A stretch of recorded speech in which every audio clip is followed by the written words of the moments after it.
The bell has rung. Hate to make everybody stop talking. Turn your Bibles, everybody, to Ezekiel chapter 8. Chapter 8, as we begin our study of God's Word, which is part of the spiritual growth process. Worship God, study His Word, love one another, and reach the lost. Today, we're going to be talking about chapters 8 through 10, where God's glory departs from His temple. And the lesson we're really going to drive home in today's class is God departs from those who depart from Him. That's the lesson that just keeps coming up in this text.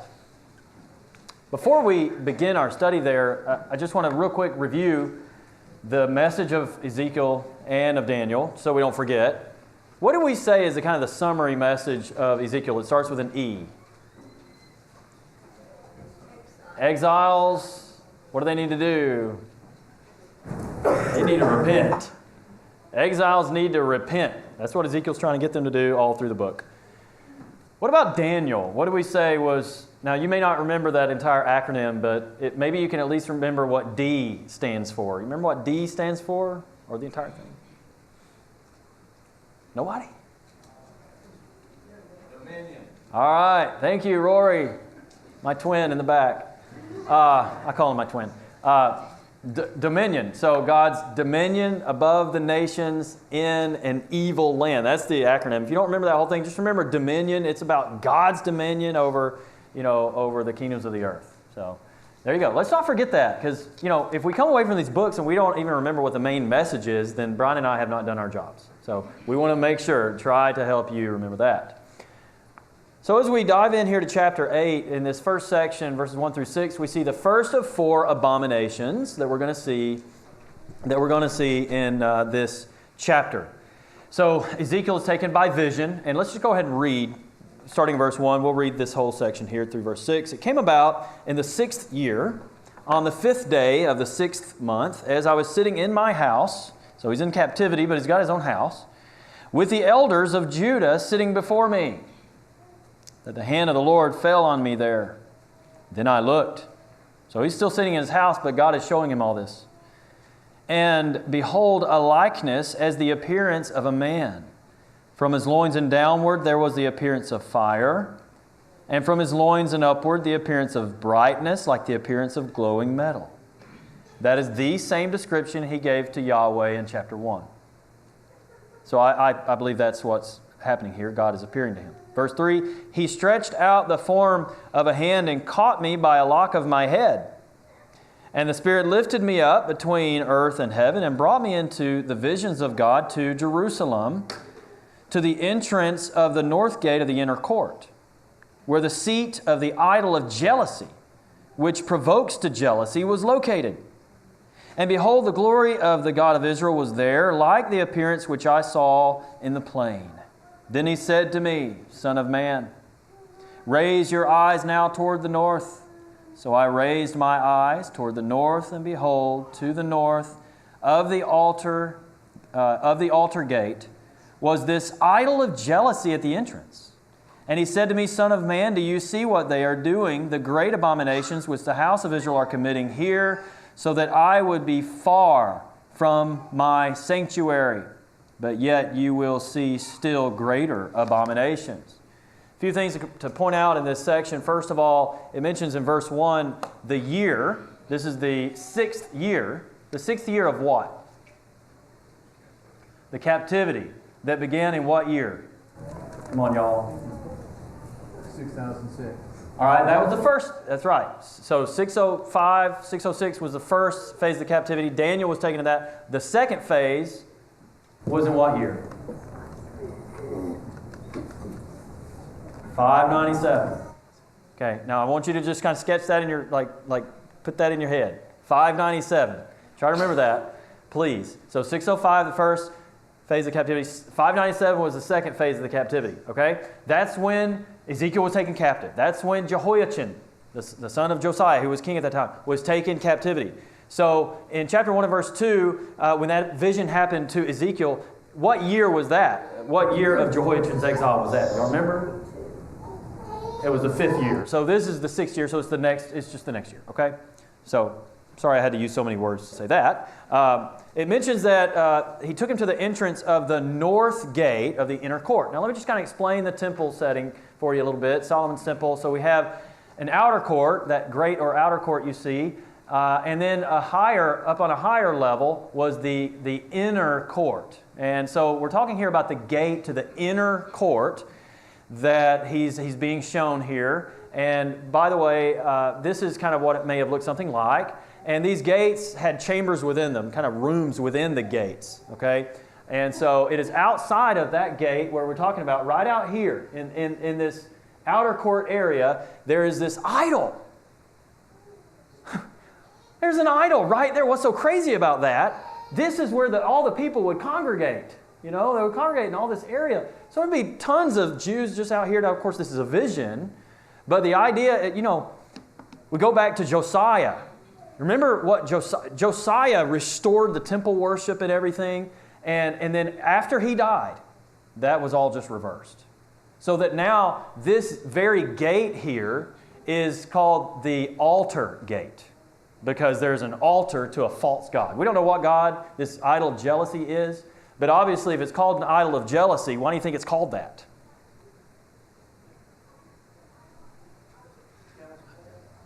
You got to say it louder. Because it makes God jealous, and He's a jealous God. Remember, after the second commandment God gave, which is don't make anything, don't make any gods, don't make any idols.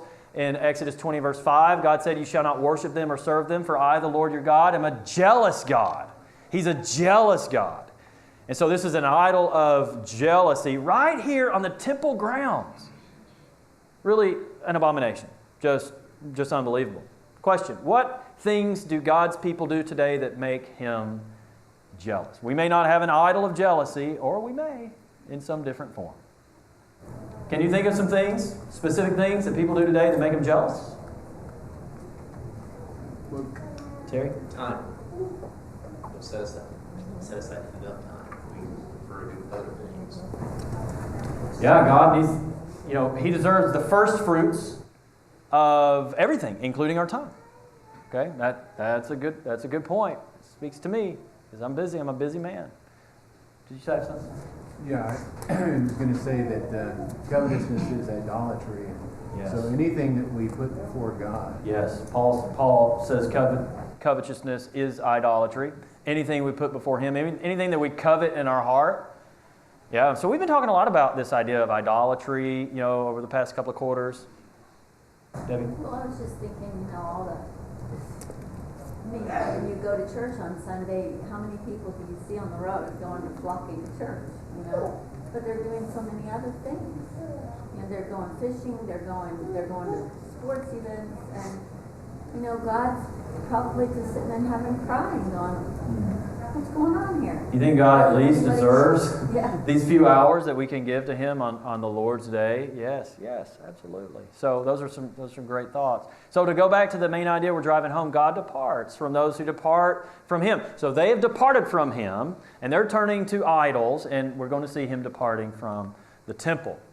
Now, why are some abominations considered greater than others? God says, this is bad, but I'm going to show you greater abominations. Why are some abominations considered greater than others? Anybody have a thought on that? They affect the souls of other people. Okay. Affect souls of other people. Brian? They might be committed by people who should know better than everyone else. Yes, and that's exactly what we're about to see. The truth of the matter is, the Bible does talk about certain sins being worse than others. Now, I'm not saying there's, more punishment for some sins than others. Please don't take me the wrong way. I'm just telling you what the Bible says. Now, here we're talking about abominations, and then they just keep getting worse and worse. So there are abominations, and then there are worse abominations. There are sins that are deeper into sin and that are harder to get out of, harder to repent from, and that show a deeper depravity of one's heart. Right? So we need to be careful, how we just sometimes, just almost cavalierly, we'll just say, sin is sin is sin. You steal a stick of gum from somebody, that's just as bad as murder. Really? It's sin, I understand, but it's like we're comparing a $1 bill and a $100 bill. It's both money, but it's different at the same time. So I'm saying we just don't need to oversimplify it. Sin is sin in one sense, because it's sin. But there are deeper levels. There are more abominable levels of sin. So I just want to kind of point that out. And so we need to be careful in the way we talk, that we don't kind of oversimplify something that's actually a pretty deep topic. All right. Then we see the second and third abominations in verses 7 through 15. And so Ezekiel is taken kind of closer to that same entrance to the court. He had seen it apparently from somewhat of a distance. Now he's brought closer to it, and he sees what? What does he see in the wall? He sees a hole. Now this is a vision, y'all, so don't make too much of this, but he sees this hole, and God tells him to do what? Dig through the hole. And so, he's digging through this hole, and then when he gets through it, there, he sees what? He sees an entrance. Now, this is interesting. Why did he have to dig through the wall? Why didn't he just go through the door? What is that? This is things that were being done in secret. They were hiding it. Yes. So apparently, in this vision, the entrance was blocked off. The average person couldn't just enter in. This is where the leaders went. This is where the priests went, right? So the average Jew in that day, in this vision anyway, would not be able to enter in. And if this kind of reflects reality, then that's what was actually happening at the temple. It was blocked off because even the leaders of the people were committing atrocities that the common people wouldn't fathom, and they were doing it in secrecy. So he digs through the wall, and he sees this entrance. Not sure why he digs through the wall and then sees an entrance or a door, except for that perhaps when he digs through this gate, remember how the gate had many chambers? It was basically like a section of rooms. So there were kind of two sides. There were two entrances. There's an entrance and an exit to that. And so it seems that he dug through the wall, and then he sees the actual door that would lead right into the inner court. This is another rendering, artistic rendering. If somebody can kill these two lights, please, that would help. Thanks. So this entrance right here, I think that's what's being talked about. So he enters in, and what does he see? What abominations does he see on the walls? Not everybody all at once. Creeping things. All right, yes. There are carvings of idols and carvings of animals. Why would there be carvings of animals? A lot of people worship animals. Yeah, so those animals represent different gods and everything. And they're all over these walls round about. And this is the wall that's being talked about. Okay? And perhaps all around all of the walls. But of course, he's at the north wall in this vision. By the way, I didn't indicate this, but remember I showed you that diagram of the temple complex, the temple grounds. It faces which direction? It faces the east. Okay, so it's facing this way, and up here, this is, of course, the north side. So that's kind of where the emphasis is right here. And what group of people does he see burning incense and worshiping the wall, the carvings on the wall? 70 elders. Now, what does that bring us back to? In our minds, when you think of 70 elders, remember, yes, back in Exodus 18, when children of Israel first arrived at Mount Sinai after they came out of Egypt and everything, and it was Moses' father-in-law, Jethro, who was saying, listen, Moses, you can't handle all these people coming to you with all these questions, and you have to deal with all this stuff. You need to appoint 70 elders. They can help kind of govern all of these people. And so he does, and that tradition continued, apparently even to this time of Ezekiel. If these are 70 elders, now we have elders, typically the elders are going to be the most godly. They're going to be the ones with the most wisdom spiritually that would be appointed to this office, right? That's why they're elders, you know. Most influence too. Yeah, most influence. And so what is the significance of the fact that it is the elders of Israel that are committing these abominations? Corrupt from the top. Corrupt from the top. Absolutely. That's how wicked things were, that even the leaders were involved in all of this. Now, why do they think that God cannot see what they're doing? I'm kind of alluding down to Let me see if I can find which verse here. Verse 12, then he said to me, Son of man, do you see what the elders of the house of Israel are committing in the dark? Each man in the room of his carved images, for they say, the Lord does not see us. The Lord has forsaken the land. Now, I'm not going to step into Brian's territory because he's really going to focus in his sermon on secret sins, when we think we can hide from God and stuff like that. I don't really want to go there because I want to let him really delve into that. But I just want to ask you, according to that verse that we just read, why do they think God can't see what they're doing? He's not around. He's not around. He's forsaken us. Now, do you see, their thinking was totally backwards. They thought, since the Lord has forsaken us, let us worship idols. But what was the reality? God departed from them and forsook the land and sent the people into captivity and was about to depart from His temple and let Jerusalem be utterly destroyed because of their idolatry, their abominations. You know, and we need to be careful today of having kind of the attitude of, oh, well, you know, sometimes people might say, well, I'm going to go to hell anyway. I might as well just live it up. Well, if anybody's going to hell, they're going to hell because they're rejecting God and living it up. Like that's the very thing that sends a person to hell. So don't ever think, well, because God has forsaken me, you know, I might as well just do what I want. No, that's the very thing that causes him to forsake. And another thing too, this is kind of roundabout connected with this, but it seems to me that what their attitude was, listen, we tried serving God. And look where it got us. Our people are in captivity.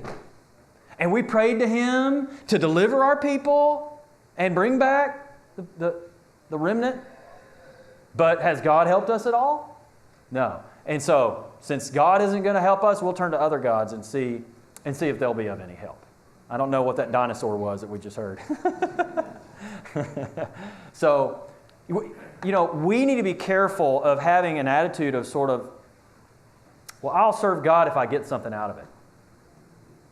You know, a lot of times when people leave a church, and I don't want to go and worship there. I'll go to a different church. Now, I'm not condemning anybody who decides they need to leave a church. Sometimes there are good reasons for that, okay? Now, I'm not saying there's wrong in every case, but if the attitude is, well, I'm just not getting anything out of it, maybe we need to check our hearts. Because it's not about what we get out of it, right? It's about what we give to the Lord. So now God takes him to a different gate. This is the very outer gate, apparently, and shows him another abomination. This is the fourth abomination. And what is this fourth abomination? There in verse 14. Women. Now, does anybody want to try to say the name? How would y'all pronounce it? The name of the idol. I just want to be curious. Tammuz. Hey, perfect. Good job, Matt Heinley. No, hey, you got it. So, Tammuz. Now, here's the interesting thing about Tammuz. Now, you see in this picture here, Tammuz is on the right. On the left is Ishtar. Remember the Ishtar gate? The Babylonians? That was his cohort. So, in pagan mythology, Tammuz dies and goes to the underworld for half of the year. It's kind of complicated. It started with Ishtar. It's kind of her fault, okay? She went to the underworld and she managed to find her way out. But somebody had to replace her. And since her cohort, Tammuz, did not mourn for her while she was in the underworld, then he got to go to the underworld in her place. Well, after a while, she kind of had a change of heart and decided she wanted him back and didn't want him to have to be down there in the underworld all the time. So she and her brother agreed that her brother would go there half the time. So he would go there half the time so that Tammuz could come back half the time. And that's why we have the change of the seasons. Because every year, poor Tammuz, he has to go to the underworld and then he comes back. And they weep for Tammuz once a year. In fact, in the Mesopotamian area, there was this was a very prominent thing. There was even a month of the year named after Tammuz in the middle of the summer, the hottest part of the summer, when the crops aren't growing like you want them to. They wept all month long for Tammuz so that he would come back. In fact, here is a picture of a god in a tomb. and this is most likely Tammuz. Please come back so that we can get our crops back and so that the seasons can continue. And if we don't cry to him, then, we're all going to die. Instead of worshiping the God who made the heavens and the earth and weeping before him about their sins. They're weeping about this ridiculous idol, Tammuz. Such an abomination. And again, they were doing this at the gate that entered into the outer court. So that you had abominations happening at the inner court here with that idol of jealousy. And you had abominations happening here on this outer court gate, entering into the outer court, these women worshiping Tammuz. And I think I had a question. Go through these images. Nope, no question. Before we move on, any comments or any questions from y'all? Jack. As I'm not getting anything out of it, the best question to ask is, well, what have you put into it? Because if they say, well, I sing and I listen to the prayers and whatever, they're only doing what God said they needed to do. Yeah. And they're not doing anything extra, so they're not devoting their life to Christ. Yeah, and I think that's a great point. And I want to be fair and balanced with what I'm saying on all that, because are there times where it's just utterly discouraging, really discouraging at a church, and you just feel like it's just pulling you down spiritually, and maybe a person at that point in their lives is in a spiritual shape where maybe they need to go and find a more encouraging group. I'm not trying to judge everybody who has that attitude, but I'm just saying we need to be careful if our attitude is, well, I'm not getting anything out of it. Sometimes the thinking becomes very self-centered, and worship is very, very God-centered. It's what are we giving to God? What are we putting into it? So it's just a challenge for us to think about that, but I don't want to just come across as judgmental and condemning of anybody and everybody who's ever had that thought in any way, shape, or form. That's a good point. Does somebody else have something before we move forward? Well, I'm just going to say that when they said the Lord doesn't see us because he's forsaking the land, it should have been a frightening thought, not an authorizing thought. Yeah. That's how far they've gone. That's a good point. That's a great point. All right, so God takes Ezekiel back now into the inner court where he was before. And here he is, and what does he see? He sees a different group of 25 men. And which direction are they facing?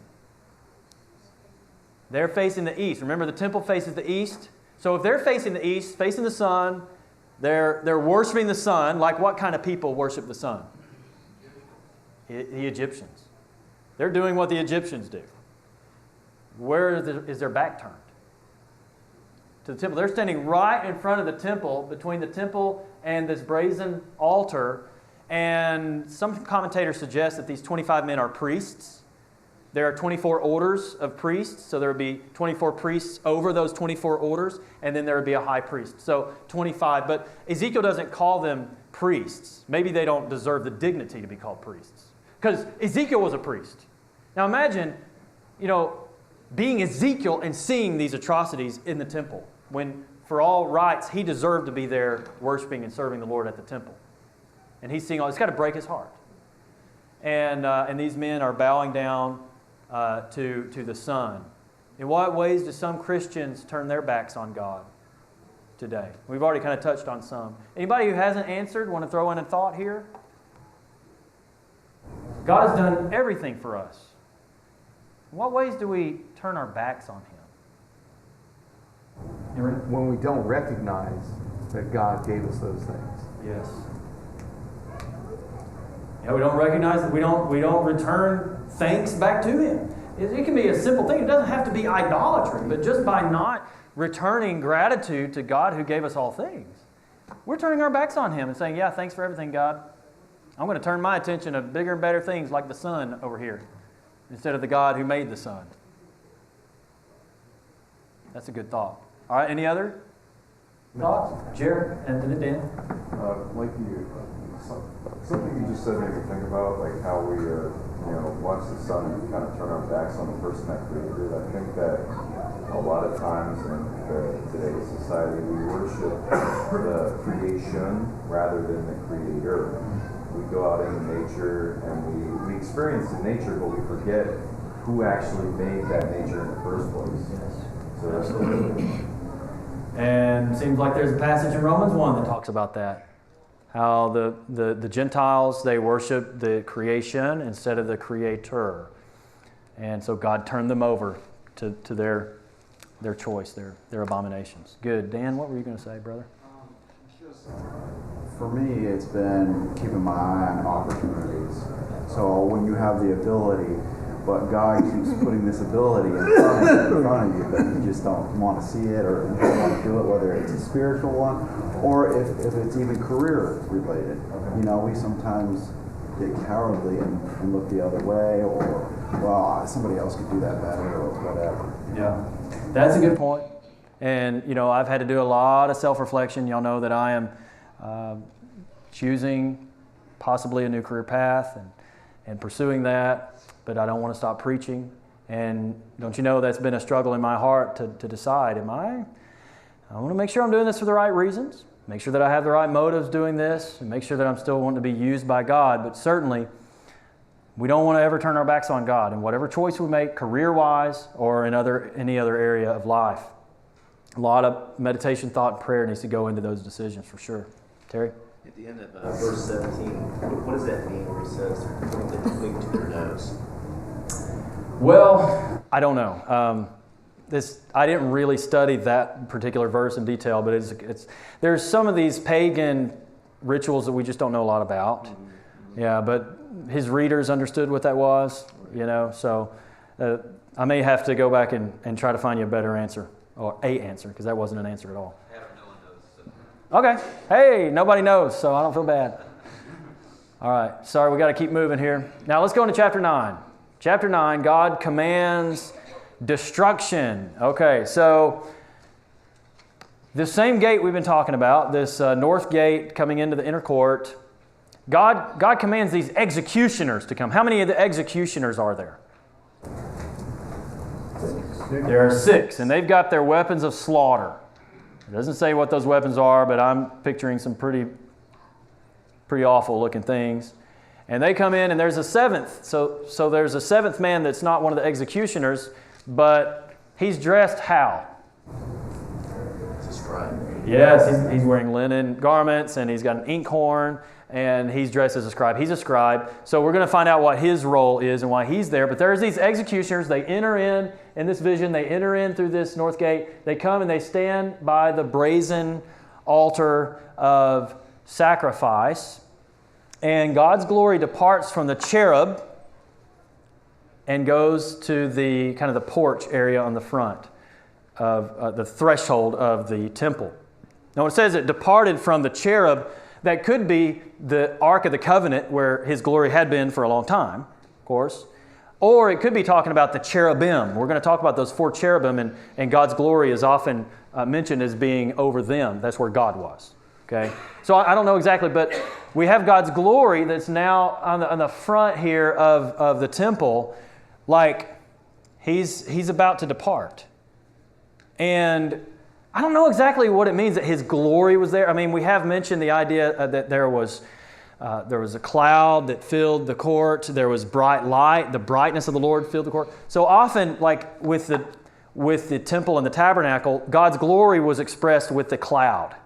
And the cloud would fill the temple and things like that. So maybe this was kind of the brightest part of that light and that cloud that was God's glory. I'm just not sure exactly what to picture, what we're supposed to see here, but God's glory was right there on the porch at this point. And I want to mention something before I get to that verse. God told the scribe to go and do something. What did he tell him to do? Mark the foreheads of those who mourn and grieve over the sins of the people. Now, in Hebrew, the word mark is actually the word tau, which is the last letter of the Hebrew alphabet, which was an X. It was basically an X. So I want you to go put an X on their heads. Now, not X in a bad way. These aren't people who are mourning for the wrong thing, like mourning for Tammuz. These were people who were mourning over the sins of their people. These were the good guys. Go mark them, right?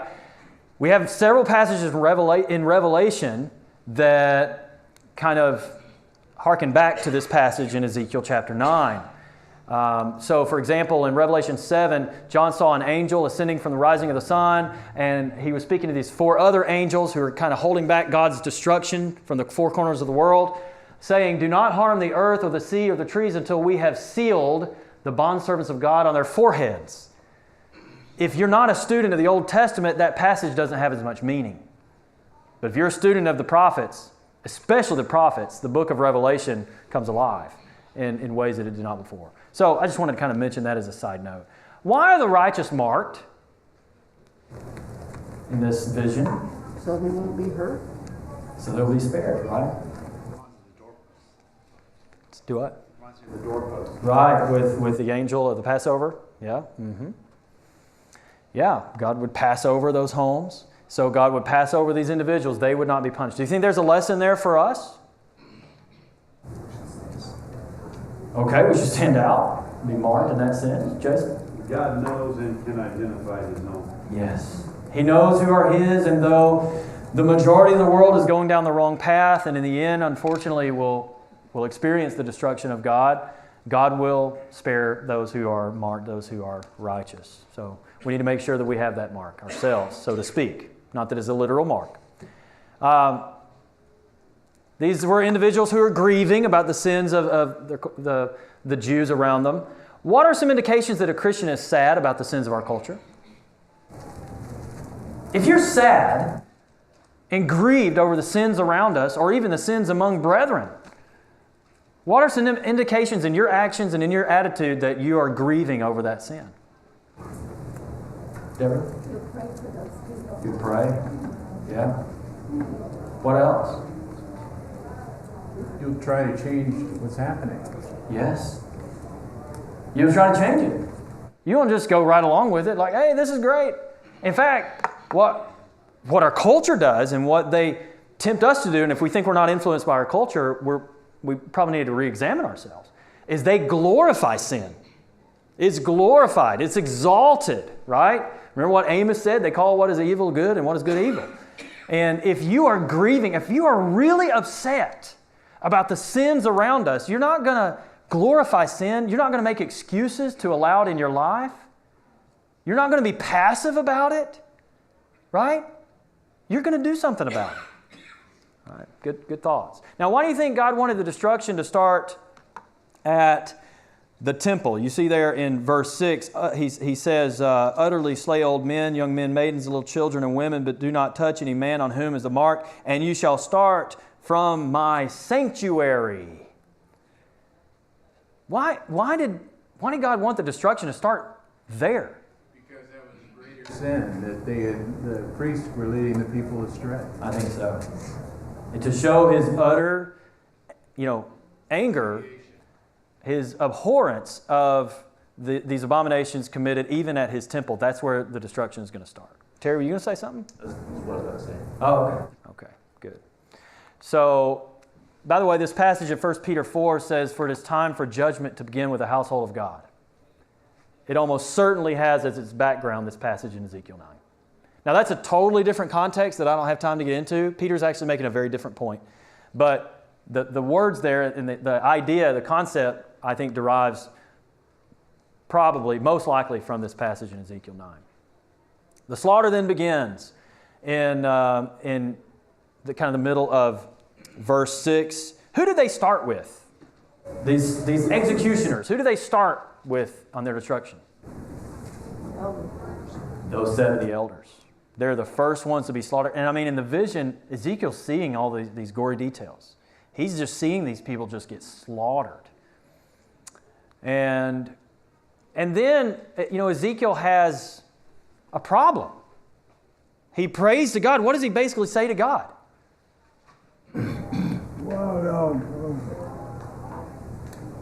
What does he say to God? Are you destroying everyone? Yes. He says, look in verse 8, as they were striking the people and I alone was left, I fell on my face and cried out, saying, Alas, Lord God, are you destroying the whole remnant of Israel by pouring out your wrath on Jerusalem? And look at God's answer, verse 9, and He said to me, the iniquity of the house of Israel and Judah is very, very great. Look, two varies. Very, very great. And the land is filled with blood, and the city is full of perversion, for they say the Lord has forsaken the land, and the Lord does not see. So the question is, why is God's explanation to Ezekiel so important in this vision? So maybe somebody does anybody who hasn't answered want to speak up and give you permission? Why is it so important? But the reason is given here. Terry, what were you going to say? I was saying that in God's response, He does not repent. Ezekiel's trying to make atonement, by pleading with God, and God does not repent. Okay. Which is contrary to Moses when we see Moses that God relents. Yes, that's a good point. God has kind of reached the point where He's had it. Yeah, that's a great point. The point I want to make is very simple. And that is the people needed to know why this was happening. Jerusalem was going to be destroyed, and God wanted to make it clear before it happened that the reason this is happening, and keep in mind, Ezekiel is delivering this message to the captives. He said, this is the vision I had of what's going on in Jerusalem and the atrocities there, so that they would know that when God destroys the temple and destroys the city, that He has very good reason for that. Anytime God takes an action, He's always got a very, very good reason for doing it. So that is absolutely necessary. So to go back to our main point, God departs from those who depart from Him. That's the message Ezekiel's trying to get across to these captives. All right, we get into chapter 10, and this gets really interesting. Because Ezekiel sees those 4 living creatures. Now, I'm not going to just kind of rehearse everything I talked about in chapter 1, but basically, these 4 living creatures, what do they have above them? What's above them? Who's above them? The Lord on His throne. They are transporting the Lord. They are kind of the wheels, in a way. They form, as it were, this structure that is likened unto a chariot throne. And I want you to think about that. God has been enthroned in the Holy of Holies, where the Ark of the Covenant was, but now God is on His mobile throne. It is a chariot throne. It is a war chariot. Okay, so keep that. When you read about these 4 living creatures, we're talking about that situation. God is ready to move. He's ready to move, and He's ready to do battle. He's ready to judge. That's kind of the big idea with these 4. But under their feet, verse 2 tells us, under their feet are what?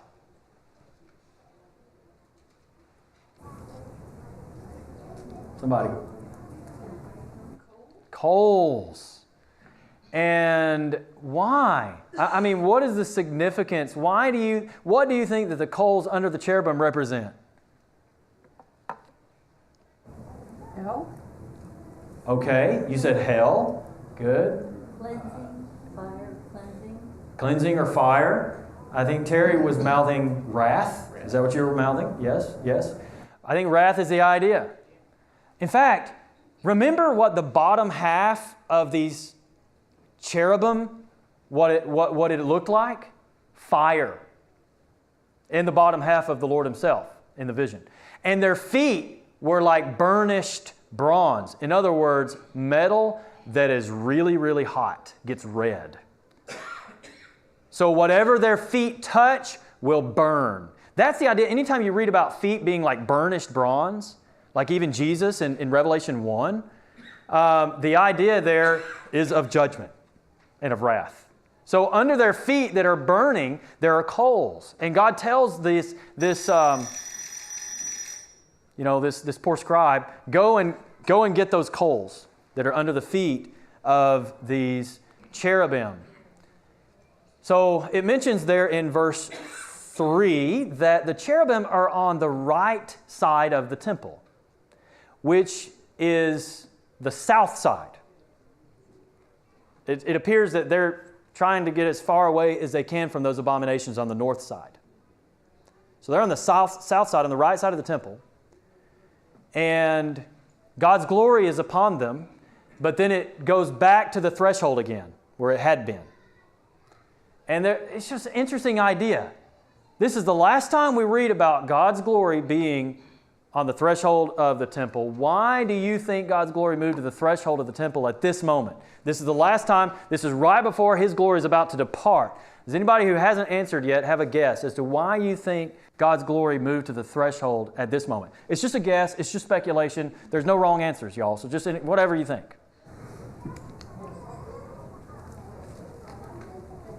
All right, anybody who has answered? Want to mention? Your thoughts? It seems to me that this is God's way of saying, this is your last chance. I'm still giving you a chance to repent. I'm right here on the threshold of my temple. I don't want to do this. God always, He's just a God of second chances. But He finally has to depart. He has no choice but to do that. We have a description of the cherubim starting in verse 9. And you remember from chapter 1, these awesome cherubim? They had 4 faces, 4 wings. Each one of them had a wheel beside them that had a wheel within the wheel, which I think the idea is like 2 wheels at a 90-degree angle so that they could go in any of the 4 directions they were facing without turning. They did not turn as they went. And they're transporting the Lord, okay? So there's a couple of extra details that I don't have time to kind of mention, but they are there. And then we read in verses 18 and 19 to kind of bring all this back full circle. Then the glory of the Lord departed from the threshold of the temple and stood over the cherubim. So now God's glory has departed from His temple officially. And it is standing over these cherubim where the Lord is enthroned. Verse 19, when the cherubim departed, they lifted their wings and rose up from the earth in my sight with the wheels beside them. And they stood still at the entrance of the east gate of the Lord's house, and the glory of the God of Israel hovered over them. And so we have the cherubim with God above them, along with God's glory. They're now departing and going to the east gate. Now, it doesn't mention all these people, but this is the image, the only image I found that I felt like I could really use, that I liked. But there, God has now departed, and He's going to continue departing in chapter 11 until He has departed from the entire city of Jerusalem. So it's powerful imagery. And to bring it all back to the main message, God departs from those who depart from Him. So, I just thought I'd open it up here for the last minute and a half. How does that kind of apply to us? Like, what are some lessons about this concept that God departs from those who depart from Him that we can glean from all that we've studied? Jason? Well, and this is something I thought of earlier. How do we indicate that we're pleasing God? Apathy, I think, is one of the biggest problems with us.